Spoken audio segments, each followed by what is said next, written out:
This is what I will do to the growing books when I become Secretary of State. Let's go. Welcome to the main event. Applying pressure, but I promise I ain't making that. These books come from Missouri Public Library.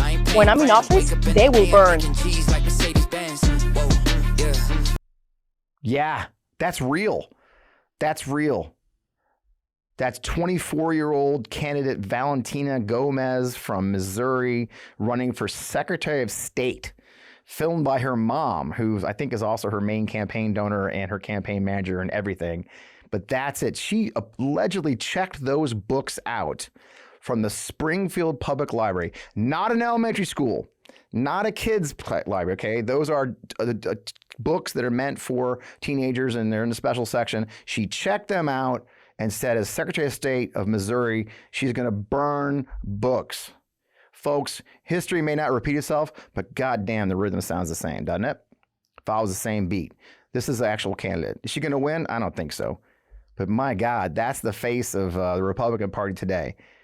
And that's here in Missouri. So, and I got a second video I want you to watch. Now, this is a little longer, and it's just the audio, but I literally, I want you to listen very carefully to an argument in the Missouri State Senate, which is a Republican supermajority. That's important for you to understand. It means the Republicans can do whatever they want without Democratic support, as long as they stick together, which they all hate each other, but we'll do that. But this is the argument this week over an amendment to the state law that was passed a couple years ago that bans all abortions. Missouri was the first state in the country after the Dobbs decision to fully outlaw all forms of abortion with no exceptions. Eric Schmidt was then the AG. Now he's a senator. He was eager to sign that law the very first night it came out. Dobbs came out. There's been a big push here in Missouri to try and at least get exceptions. This, ladies and gentlemen, this friendly followers, this passionate people, this is the discussion that was had about a bill to allow exceptions for victims of rape and incest. Listen carefully to this whole conversation from State Senator Sandy Crawford, a Republican from rural Missouri. Where do children come from? Who gives life? God. God gives life, right? That's what it all boils down to me. Does God make mistakes? God does not make mistakes, but his creation, and I'm one of them, makes plenty of them. Yes, we absolutely make mistakes, but God does not make mistakes. And for some reason, even in some of these very horrific cases, there was a reason that God allowed that there to be a child out of that situation. You know, I don't talk about this a whole lot. I think I've talked about it on the floor before, but I was never able to have children. So that makes maybe life a little bit more precious to me. And, you know, no matter what I tried, nothing worked. But what it told me was this: it wasn't me doing it, it was somebody else.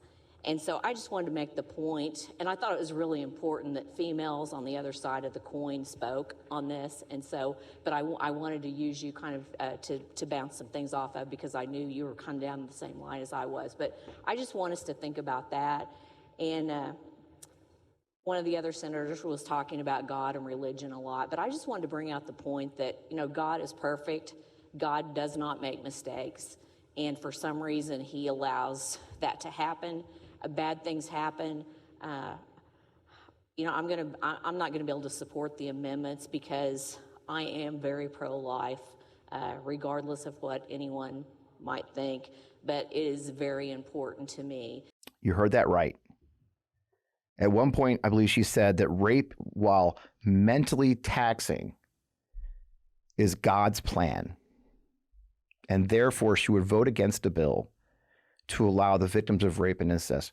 That means a 10-year-old girl would have to carry a baby in Missouri, okay, of her rapist, of her incest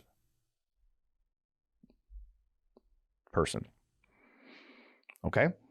That's what she's saying. She's legislating based on the belief that it's God's plan and we should not question God's plan, and that good things can come of it. Gosh darn, that 10-year-old girl being a mommy, good things can come of it. At the same time, one of the state senators of Missouri fielded a bill that would make it illegal for a woman in Missouri to ever get Medicaid if she had an abortion at some point in her life. This was never about saving babies, folks. It was never been. It's about control. It's about religious extremism. Those are fundamentalist talking points right there. And we're going to have to fight back. And why am I showing you stuff in Missouri? As you know, I'm from Missouri. I live in Missouri. Because my point, and it's something I'm going to talk about a lot, and matter of fact, next week's guest is going to talk about it, I'm sure, is the fact that we focus a lot. This show is going to be a lot about Donald Trump, almost all about Donald Trump, his legal travails. But what I want you to understand, my friends, is not just Donald Trump, okay? The idea that Trump going away is going to make everything normal again. We have to understand that this is a fight for our country, and it goes all the way down to the streets of Missouri. It's not Donald Trump. He's who he is. We have to fight at your school board. You have to fight your city council. You have to fight for your obscure races like Secretary of State. Who even knows the Secretary of State does? I barely know. I'm a freaking political guy. Those are the people who want those jobs. And why do they want those jobs? So they can control you. With that, I'm going to talk to a great guest to talk about the craziness of the legal system. And we're going to talk about why it's so important for you to get involved in this democracy before it's too late. Let's get on with the show.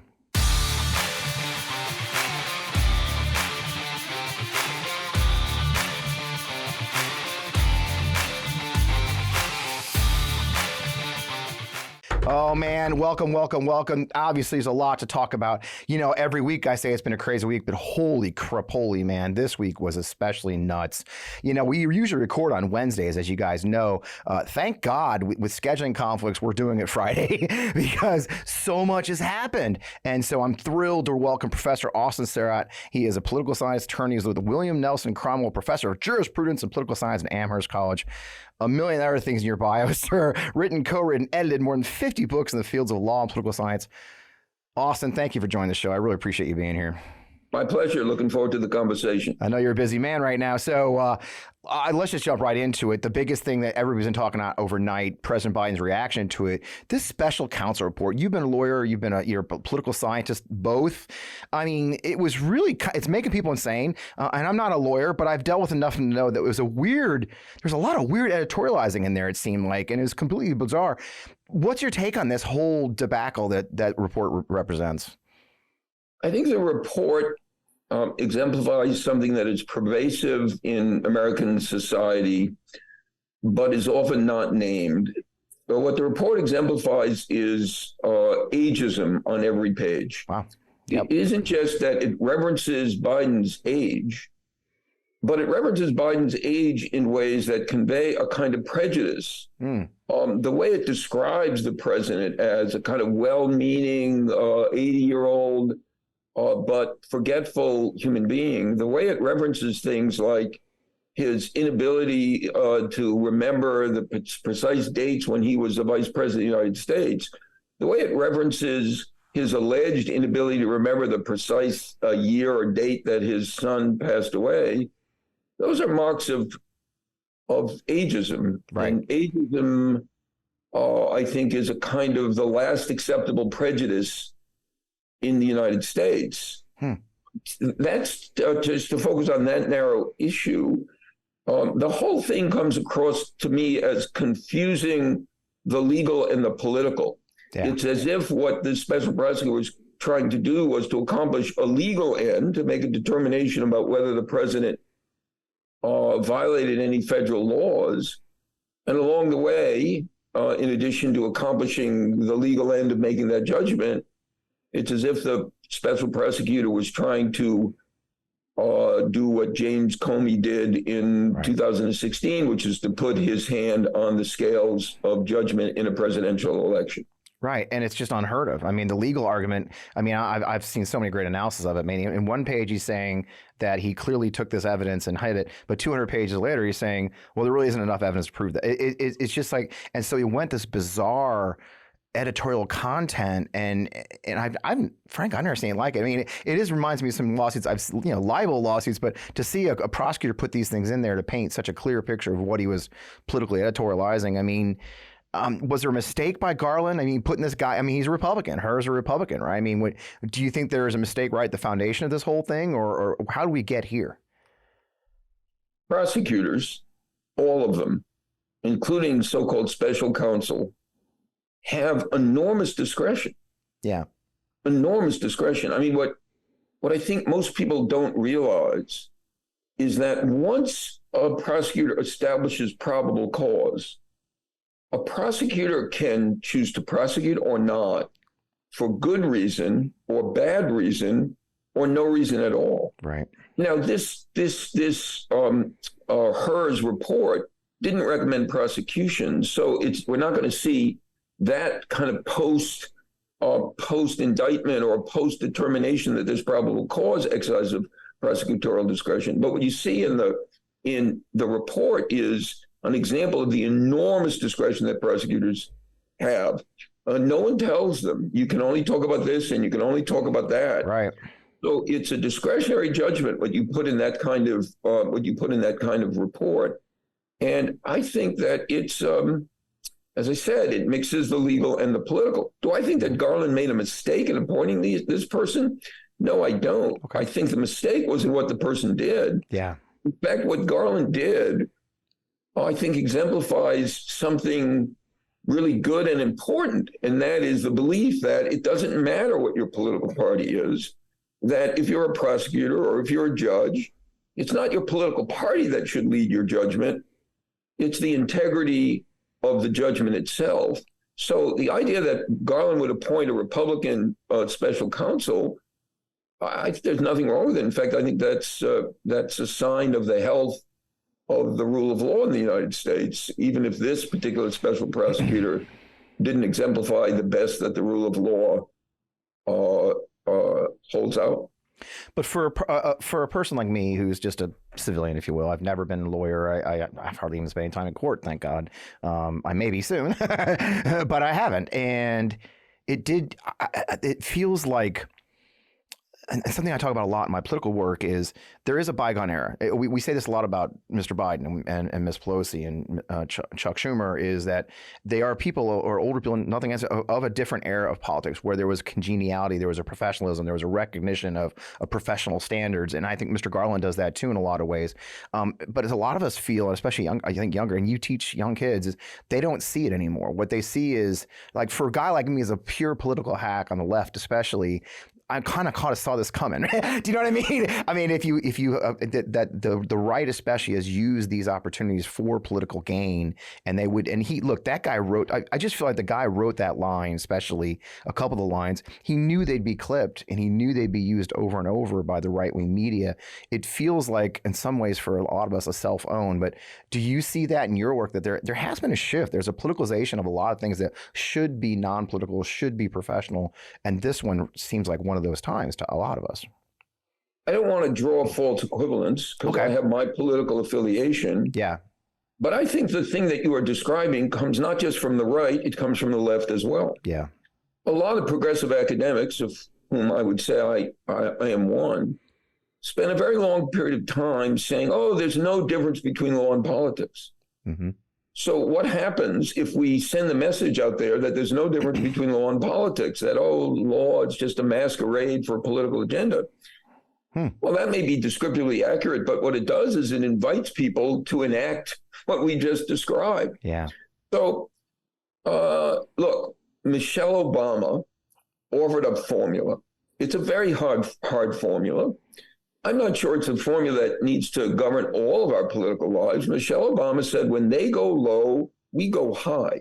Yeah. So to recognize that this was a bit of a political hit job, it might confirm our skepticism or our cynicism about the possibility of impartial, disinterested pursuit of the truth. But what's the choice? That we give into it and that we enact the very same thing on the other side?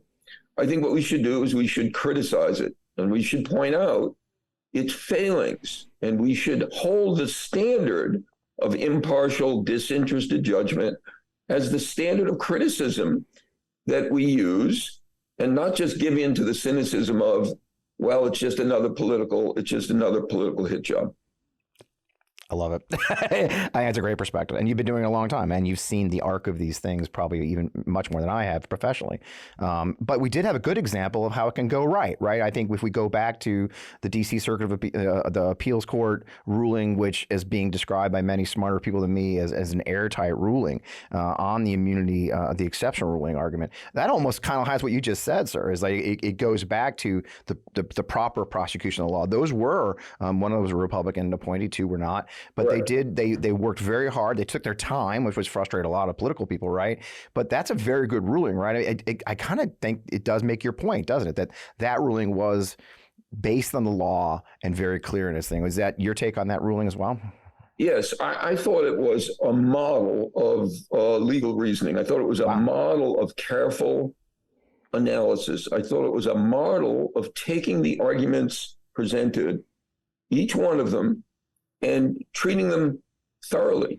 Yeah. I thought it was a model of careful attention to the facts. I thought it was a model of the use of history to inform legal analysis.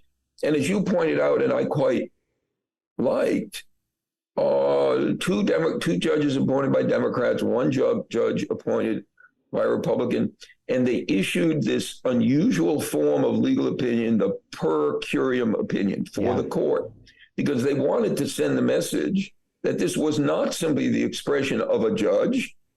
This was the expression of all of them together. And that was an amazing and important moment, I think. Yeah. And the claim, my own view, of course, the claim of absolute immunity has no basis in the American Constitution, has no basis in history of the Republic. And I thought that decision was so good that it doesn't need further review. I hope the United States Supreme Court will refuse to hear if President Trump appeals.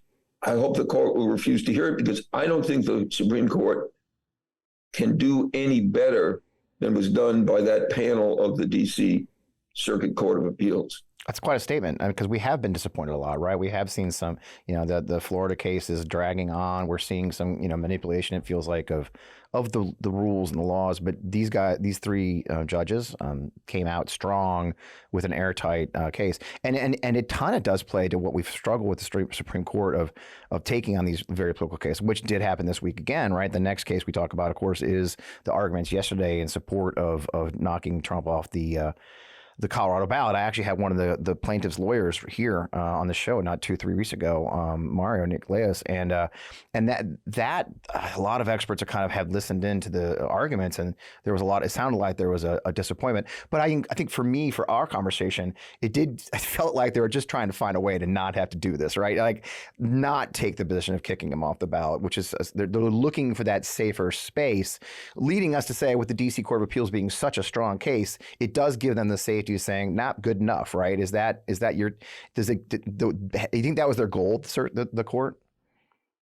I think it's a nightmare if you're a Supreme Court justice to be confronted with the question of, is the President of the United States, the former President of the United States, absolutely immune from criminal prosecution on one day, so to speak, and the next day, should the leading Republican contender and former President of the United States be disqualified from appearing on the presidential ballot? Right. As I said, I hope the Supreme Court will not take the immunity case. I hope it will just let it rest where it is. I hope that will enable the legal proceeding in Washington, D.C. against the former president to proceed, so that there can be a determination made in a court of law about whether his actions after the 2020 election violated federal law. With respect to the disqualification case, again, I kind of found it very intriguing, because it seemed to me that the judges were acting like judges. They were carefully attending to questions like, is the president included under officers of the United States? They were carefully attending to what would be the consequence of a ruling. I mean, Elena Kagan, hardly a conservative, asked a very telling question, which is, what would happen if any single state, by disqualifying a person from being on their ballot, could in essence, decide a presidential election. Right. If there was any disappointment for me in the oral argument, it was there was not sufficient attention to the question of whether or not former President Trump, quote, engaged in an insurrection. Yeah. But what they did focus on, they focused on in what I would describe as a kind of lawyer-like way, a judge-like way. It struck me that they were displaying a kind of craftsperson's approach to this. We need to figure out whether or not the president is an officer of the United States. We need to figure out whether or not there needs to be some prior determination that he engaged in an insurrection. Yeah. Before disqualification can proceed. Look, I don't want to seem naive about this, but I think we can walk and chew gum at the same time.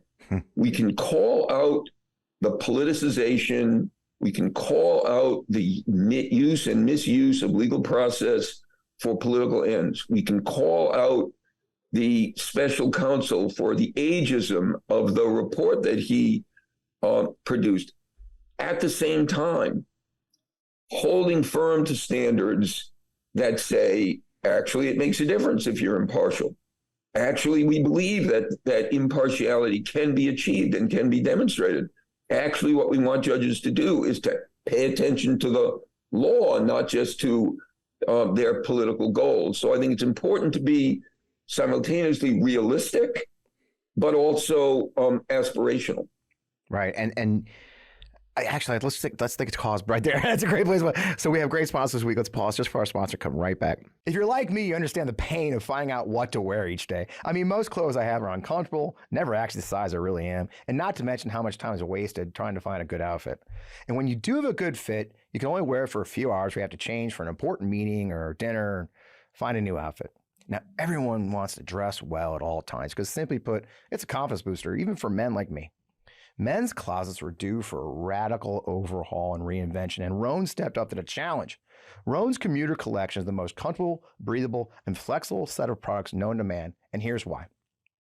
Rhone helps you get ready for any occasion with the commuter collection, which offers the world's most comfortable pants, dress shirts, quarter zips, and polos.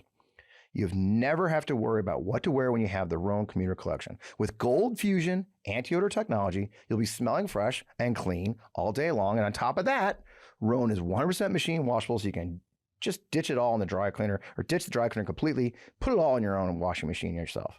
You know, I'm obsessed with the Rhone commuter collection. We're on the move a lot, whether it's I'm catching a flight or I'm going to a meeting or whatever. The Rhone commuter collection has never let me down so far. The commuter collection can get you through any workday and straight into whatever comes next. So here's what I want you to do. I want you to head to Rhone.com/Fred, use promo code Fred to save 20% off your entire order. That's 20% off your entire order when you head to RHONE.com/Fred and use code Fred.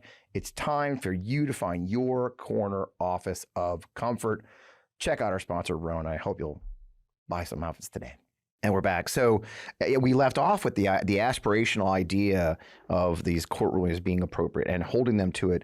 How do we as American citizens, I mean, the courts are so unique, right? I mean, how can we hold their feet to the fire? Is there a way, and you've been doing this your whole life professionally and personally, how do we hold them accountable? How could our viewers, for example, is there a way for us to finally push them, or is it things like this, having these conversations?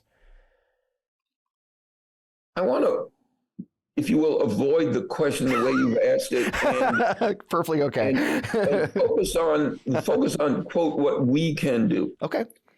So, many people in the United States are concerned about the fate of democracy and the fate of the rule of law. Yeah.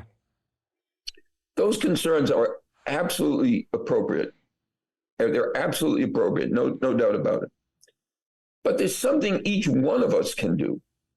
It's not just about how do we prevent the courts from going off the rails. Here are some things that I think citizens can do in their daily lives. They can think democratically. Now I'm going to tell you what I mean by thinking democratically. They can practice democratic virtues. Here's what I think some of those democratic virtues are. For a democracy to survive, we have to be committed to the idea that each of us needs to tell the truth as we know it, but to tell it in a way that can be heard by somebody who doesn't already agree with us. Too much discourse in the United States is about telling the truth as we know it and pleasing other members of our team. Too little discourse tries to imagine, how can I say what I want to say in a way that could be comprehended, understood, and maybe taken on board by people who don't agree with me. To think democratically is to value listening as much as speaking. To think democratically is to be genuinely curious about the views of others with whom one doesn't agree. To think democratically is to be modest enough to imagine that our side might not win, and to be able to accept the results when we don't win. So as much as I want to think about what can we do to hold the courts accountable and to make sure that judges hew to the aspirations and don't descend into the cynical reality, I think that's an important conversation. But I think it's also important to ask, what should we be doing as citizens? And I think what we should be doing as citizens is, insofar as we are able, to practice the habits of democratic life and to think democratically. And you wrote a piece a while ago about your concerns that young Americans don't see the aspirations of democracy, that there are polls showing that many young Gen Z and millennials kind of say, well, you know, democracy, autocracy, dictatorship, I'm screwed either way. And you shared concerns that perhaps we've got a younger generation that doesn't recognize the need for perpetuating our democracy. You know, it leads right to that. And you see that in your daily life. You teach first years sometimes, don't you? So here's what we know. We know that people my age, people born in the 1930s and 1940s, are much more attached to democratic values and democratic norms than people born 1980s and since. And why is that the case? Well, for people my age, we lived through the threat of fascism, the threat of communism. We understood that there's something really at stake in the maintenance of democratic institutions. Younger people have, until recently, been able to take democratic institutions for granted. It was just the air that they breathed. We were a democracy. Of course, we were a democracy. But at the same time, think about what's happened in the 21st century, 9/11 and the war on terrorism, so-called enhanced interrogations, 2008 and the collapse of the financial markets and the rescue of Wall Street, but not doing anything for Main Street, COVID and the absolute mishandling at the beginning of the COVID epidemic. What is it that young people have seen? They've seen democratic institutions in paralysis. They've seen democratic institutions unable to deliver on the promise of improving the lives of ordinary citizens. So why wouldn't younger people be skeptical about democratic institutions, democratic practices? I do want to say, though, that the students that I teach and many young people, they may be somewhat disillusioned with democracy, but I don't think that means that they're eager for authoritarianism. Right. I think would be a kind of false inference to say that, well, they're not as attached to democracy as we are, older people are, but that means they're eager for authoritarianism. I don't think they're eager for authoritarianism. I think what they're eager for is the revitalization of a form of government that would be inclusive, egalitarian, that would treat people with dignity, that would attend to real problems like problems of climate change and racial justice and gender justice. That's what I think younger people want. And I think their disillusionment with democracy ought to inspire us to give them some model of democracy, to give them some example of democracy that would be worth their loyalty. Yeah, and we don't see that. We saw that this week with the border bill defeat, right? A bill that had been demanded and negotiated and fought over comes out 270 pages, and before it's even issued, it's already been condemned, full of lies and something everybody said they wanted, and they threw it out. I can see a frustration growing across every merit, right?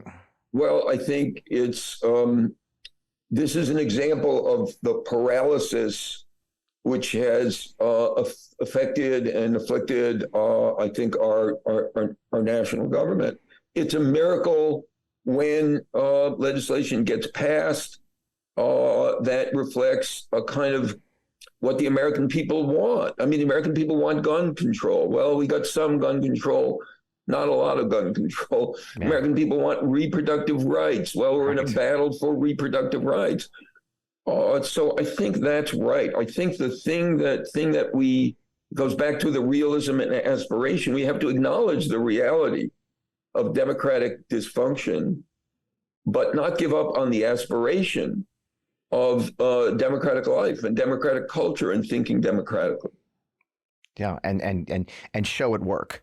And what's the future of that? I mean, you did a piece recently how the proliferation of polls and the proliferation of discussing the horse race, right? That's what we talk about every week. Oh, he's up, he's down, they're up, they're down, you know. We're getting lost, right? I mean, there's so much of it now. While we all are kind of addicted to it, like a dopamine rush. Do you think that's part of what we're talking about, right? We're constantly being told what we're thinking, right? And it may not be accurate, right? I mean, I think that undermines a lot of what we're saying too, doesn't it? I agree with you. I confess, as I did in the piece, to being addicted to polls. The latest poll, I'm on it right away. So I'm not criticizing others. I'm saying about myself that too much attention is paid to the horse race. Too much attention is paid to, is Biden leading Trump? Is Trump leading Biden?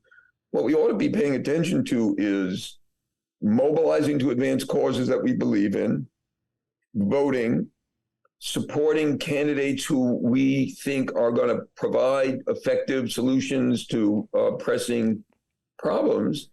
And each one of us needs to make sure that in November, we show up at the polls that count. We show up to vote.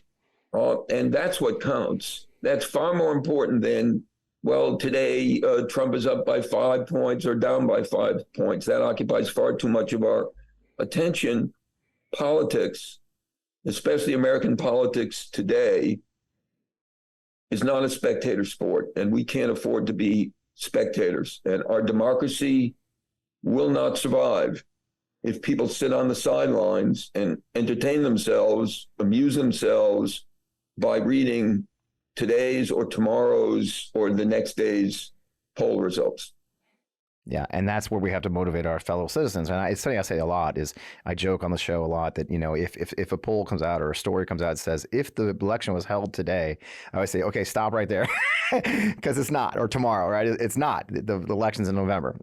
And as we saw just this week, like if you look at just the last 24 hours, right, stuff changes fast in America. You know, I mean, we went from a pretty cool week to some monumental legal issues to this bizarre report where we had the President of the United States having to go and do a press conference where he's furious. I mean, I've seen Biden a lot. Okay, I met him when he was a senator. He visited me in Iraq when he was a senator. I've seen the man for, you're talking 20 years ago, you know, 2005. I mean, my God, I've seen Mr. Biden a lot.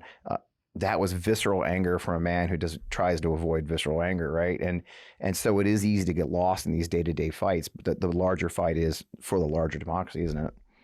The larger fight is to preserve American democracy. The larger fight is to acknowledge democracy's weaknesses and to address them. The larger fight is to make sure that we produce a democracy that is worthy of our loyalty. That's the ongoing work, and that's the important work that faces people in the United States today. And I'll maybe give you a bit of optimism. I love optimism. So here's the optimism. For my generation, it was fascism and communism that animated our devotion to democratic institutions. Yep.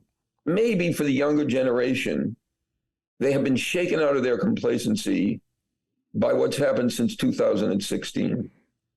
Perversely, the phenomenon of the MAGA Republicans and the former president's attack on democracy might shake the younger generation out of their complacency. Yeah. So how's that for a bit of optimism? I like it. You know, I before you came on, I opened the show with a video of a woman who's running for Secretary of State here in Missouri with a flamethrower, burning books she checked out of the public library to show that she's going to burn books. I mean, it's history has a way of echoing, doesn't it? That we are up against a party and a movement that goes beyond Trump, by the way, that is echoing all here in the streets of Missouri, that is truly anti-democratic. Yeah, but again, I think we have, there are two dangers. One is to underestimate the threat of a kind of authoritarian push from elements of the Republican Party. The other danger is to assume that the problems that democracy faces are going to go away if we can only get them to straighten themselves out. Yeah. The problems that America faces today were there long before anybody was talking about Donald Trump. Yeah. So to the extent that people think that former President Trump is a threat to democracy, that may very well be, but the real threats to democracy are out there on Main Street. There are schools that don't work. There are healthcare that doesn't deliver. There are roads that you can't drive on. There are communities that don't have broadband. There's the inability of a generation to imagine that they can live better than their parents live. There's income inequality. Those are the issues that we have to get down to addressing if we're really going to deal with the problems that threaten American democracy. I could have said it better myself. And I couldn't. I'd just rather end there too. I mean, thank you so much, Professor. Your time is so valuable. I appreciate it. Thank you so much for having me on. I appreciate the conversation. All right, we'll see you again soon. We got more to talk about next time. Thanks so much. Wow, what a great conversation. I'm so fortunate I was able to get Austin on in a very short notice, by the way. And I'm glad we did it on Friday because so much has happened and trying to put it all in perspective. I know other MeidasTouch Network shows are probably talking about these legal cases. They're all lawyers. I'm the only one that's not a lawyer, I think. But I did want to get some of his perspective because what makes Austin so unique is that he's not just a lawyer. He's also a political scientist who's been teaching for years and is highly accomplished. So, man, I love these kind of shows. Hey, I've been promising you for a while that I'd give you an update on what's going on with my case. So as many of you may have heard, or maybe it's your first time, you're watching the show for the first time, I'm one of the lucky people who's been sued by Michael Flynn. Failed former General Michael Flynn, former NSA, has been on a lawsuit spree, a libel spree, suing a number of people who they accuse of libeling him. I know of at least 4 or 5 cases, to be honest with you, that he has filed against people like Denver Riggleman for his book, a guy named Jim Stewartson for accusations about his involvement in the QAnon movement, my friend Rick Wilson for a couple of tweets. My God, I could go on. The list is long. And it's part of a MAGA movement. The law firm they're involved with, Banal Law Firm, Law Group, has been handling all these cases. Devin Nunes, Rich Grinnell, Kash Patel. They got $2.5 million from Donald Trump last year. Nobody knows how or why. So they've been on a lawsuit spring. Our case, for those who don't know, has been filed in the court in Sarasota, Florida, the federal court case in this case. It's interesting because others are state. In the big developments in the last 2 weeks were that Rick Wilson's case was dismissed at the state level. And Rick's case was very similar to ours. So if you don't know, the original accusation several months ago was that 3 tweets that I sent now over 2 years ago, accusing Mr. Flynn of several things that were I would argue true. We filed our dismissal. Between our dismissal being filed, they decided to update their filing. They dropped an updated filing where they actually updated the case to just a single tweet. Just one tweet sent 2 years ago that discusses Mr. Flynn's involvement with President Putin. And they want $150 million. I want you to chew on that for a second. I've been accused of libeling Mr. Flynn, and they want $150 million. Let's put that in perspective, that number. Rudy Giuliani was just penalized for $148 million for literally destroying the lives of 2 women in Atlanta. Donald Trump's been on a libel spree for 2 years against E. Jean Carroll. He was hit with $83 million. But no. Failed former General Michael Flynn wants this guy who drives an 8-year-old car and has a 4-year-old computer to give him $150 million for a single tweet. That's the case. I've got incredible lawyers, Mark Zaid, Brad Moss, gentleman down in Florida is being wonderful to us, and Josh Ensign's his name, and they're doing it pro bono, which doesn't actually mean free. It just mean they've been very generous with their time, and they've reduced their fees and all that stuff to help me. And we're kicking these. We're fighting hard. They've had to put up with me as a client, and me as a client said, no, we are not settling. We're not going to walk away from this. We're not going to beg. We're not going to try and move the location of the lawsuit to give them a break to file it somewhere else. No, we are going to fight this because it's not true for several reasons. One, Mr. Flynn is a public figure. Two, it's true. It's true. It's true. He went to Moscow. Okay, it's public. It's in the public record that Mr. Flynn is. If you can look up the newspapers, Mr. Flynn went to Russia, was paid checks by the Russian regime. He was paid by the Putin regime. I don't know. I can't. These are actually in the federal record. He went to court for it. He was convicted of crimes. He is a foreign agent of Turkey. He was convicted of a crime for that. These are facts, you know. So we have now, to the update in the case, and I'm very proud of the work we're doing. My incredible attorneys have filed our second renewed motion for dismissal because based a lot of it because Mr. Rick Wilson's case was dismissed, and it's very similar to mine. His was based on 2 tweets. And one of them accused him of, quote, being an employee of Putin. The judge wrote a very scathing report saying that he doesn't necessarily need to get a W-2 to be an employee. You know, it's internet hyperbole, if you will. It's people being hyperbole, which is allowed. Okay, so based on that dismissal and other developments, we have filed for an immediate dismissal, and we have filed for anti-SLAPP sanctions. We intend to seek sanctions against their attorneys. That will repay our attorney fees and the hard work my attorneys are doing for free, and hopefully we can pay them back for that. I will not get any money. Let's be very clear. I will not get any money from this case. Okay, even if we win and the anti-SLAPP filing wins, all that does is pay my lawyers. If there's any money left over, as we have started a legal defense fund, there's a legal defense fund. Flynn had a legal defense fund for defending himself when he sued CNN. When that was dismissed, he distributed the legal defense fund to his family and him. $500,000 went to his family and him. Our legal defense fund, which you can find on GoFundMe, and we will put a link up, Matt. If you put a link up on the screen, I'll put a link in the. I will put a link in the blurb. I will put a story up on our Substack.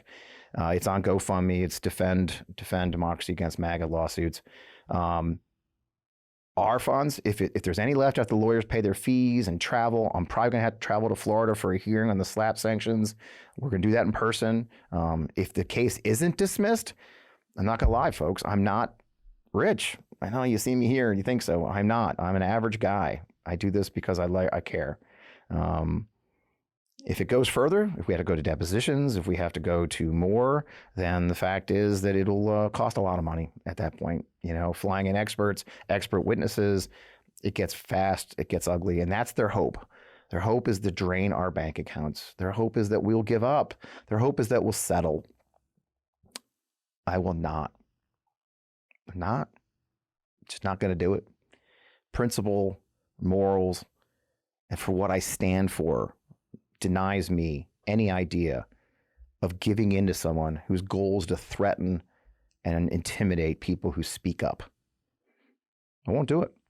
So that's the update in the case. We have filed our dismissal. It's a long process. There's every reason to believe that our opponents will file for an extension. Out of professional courtesy, we'll give them the time. They're also trying to appeal Rick Wilson's case. I'm sure they're quite busy.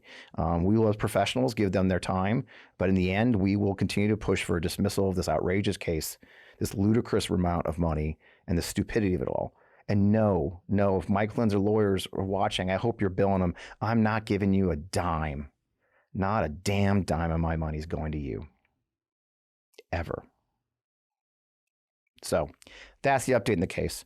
Meanwhile, as you saw at the top of the show, the ludicrousness across our country is growing. The stupidity of our friends on the Republican side is growing. It's not just Donald Trump. Okay. What you saw happen in Congress last week is a perfect example. They demanded a law. When the law came just what they wanted, they walked away from the agreement. You cannot trust the Republican Congress in any way, shape, or form. The only answer is to flip it, folks. The only answer is to take the House back, to grow our lead in the Senate, to keep the White House. There is no other answer. Just as our guest today said, you do your duty and vote. Get your friends to vote. Okay, we're not going to flip them. They're not going to come to our side. We don't need to hug them closer, folks. We've tried hugging. Okay, hugging ain't working. Okay, we need to fight at the ballot box. We need to fight the electoral fight. Okay, I'm very proud to be the national chairman of Forgotten Democrats, sort of a spokesman. I lead the effort. Our goal is our first cycle here. It's very simple. It's not any like these PACs. It's not like my old work at the Lincoln Project. You'll never see an ad from Forgotten Dems. You're going to see our website's not fancy. You're going to see our social media isn't fancy. There's no staff. It's about 3 of us total. And they have other jobs, right? We all have other jobs. The goal of Forgotten Dems is a very simple one. Using a special earmark from the FEC, we're able to crowdfund your monthly donations to multiple candidates because no human touches it. The only rule is they need money because they're the lowest fundraising candidate nominee, Democratic nominee in the country. This money for Forgotten Democrats will go to Democratic nominees for Congress who have not been able to raise the money they need to put up a good fight against Republicans. Last cycle, 23 Republicans ran unopposed, 126 ran with opponents that never raised even $200,000. If we do this right, we raise enough money and we can fight back. And it's simple. The money comes to our we don't touch it. No human touches it. There's no forms that a candidate will fill out. There's nothing a candidate has to request. We're not going to prove his policy chops. If they're the Democratic nominee in their district and they need money based on how much we have available each month as we go into the cycle, as it comes up further than this year, they will get a check for that amount, a certain amount. So, and it comes down to you guys. If you want your money to go to actual Democratic candidates who need the money, maybe not in your state, maybe elsewhere, Forgotten Democrats is a great place to do it. So you can see it's forgottendemocrats.org. An easy way to join our email list is 33777. You just text Fred to 33777 and you can get on our email list. But I just love you to give a small monthly donation. $25 will go a long way. A little bit of that money goes to me to help me talk to candidates, to coach candidates, to do the research, to find out where the races are that need help. Okay. So we need a little bit of overhead so we can actually find out where the money should go. But it's that simple, folks. There's no fancy overhead. There's no freaking TV commercials. Money that goes out and is distributed to candidates who need it. So that's the longest riff I've ever given you about Forgotten Dems and the longest I've ever done about my lawsuit. No, it's not very fun, but I appreciate all of you joining us here on the MeidasTouch Network. I appreciate you following us and being part of this fight. We have great guests every week, every Friday night on the MeidasTouch Network. I'm so proud to be a part of the network. You can always find me. I'm still on X, Twitter, at FP Wellman. I'm on Instagram as FP Wellman Official, as well as Threads. If you're not on Threads yet, if you're joining me there, please check out FP Wellman Official on Threads. I'd love you had to join us and follow us. As always, you can find our shows right on Democracy Podcast on YouTube if you want to get ahead of everybody else. This week, of course, is a Friday recording, so you're not going to get too far ahead. And I'd love you, of course, to join us on Substack, FP Wellman on Substack as well. That is growing beautifully, and we're doing some more stuff. We're doing a lot more writing lately because I have the urge to write about this crazy Congress. Having said all that, a lot of talk from me, which I try to avoid. Thank you for being a part of the Onondaga family. Thank you for being part of the MeidasTouch Network. I just can't think enough of you guys. So let's get in the fight. We'll see you next week. You know, this may shock you, but I'm a bit of a fan of good quality bath and body products. So I'm excited to introduce you to Sugar and Spruce. It's a woman and family owned and operated small business. It's all about making your bath time routine feel like a treat. At Sugar and Spruce, they believe that indulgence and self-care can go hand in hand. That's why they craft their products with the philosophy of fun, all while keeping them oh so good for you. It's all about finding the perfect balance, like a foam party for your senses, without any harsh chemicals or nasty preservatives. And guess what?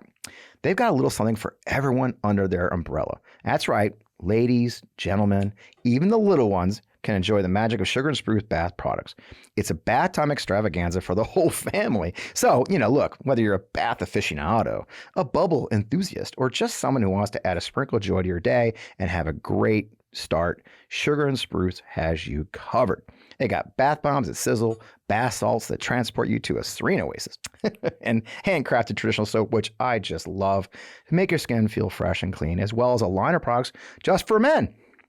Support a women and family-owned business. A family, you might even recognize the name when you check it out. And treat yourself to some blissful bubbles today. Now, head over to their website today at sugarandspruce.com and give yourself the gift of indulgence by entering the code FRED, and you'll get 20% off your first order. That's right. If you shop online and use code FRED at checkout, you'll get a whopping 20% off your first order of handmade bath and body products straight from Fredericksburg, Virginia. That's Sugar and Spruce, SPRUCE.com.